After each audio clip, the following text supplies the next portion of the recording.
Let's talk about trains and end of life, trains and train stations.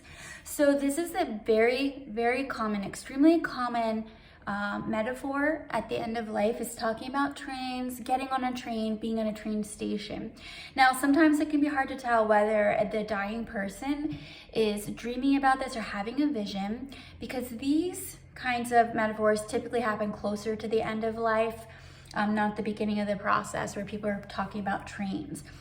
And so it's hard to tell sometimes whether they're visioning or dreaming.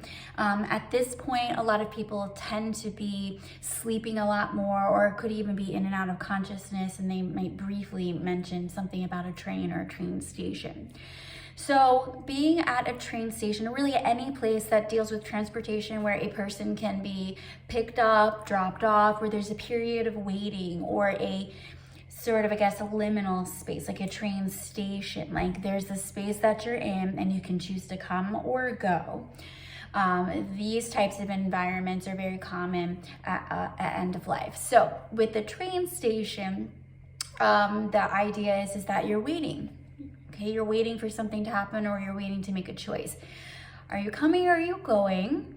And if you miss your train, there's still an opportunity to get onto it. So it's sort of like this person is trying to decide whether they're going to stay or whether they're going to move on when we're talking about trains. Again, trains are very, very common topic at end of life. And sometimes people do have a lot of anxiety about trains and missing their train. They're afraid, oh, I've missed it. They've missed their opportunity to move forward, move on to wherever we go after we die. So helping someone comfort them if they're experiencing that kind of anxiety says, oh, it's okay, your train will come along again.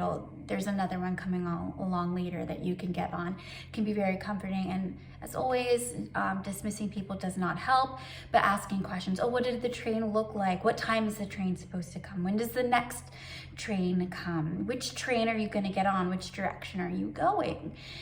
Tell me more about that. Like if you really don't know what to say, just say, oh, okay, great. Tell me more about that. Invite them to continue the conversation by asking that question or making that statement. Oh, tell me more about that. That sounds interesting. Trains, very common at end of life. Thanks for watching.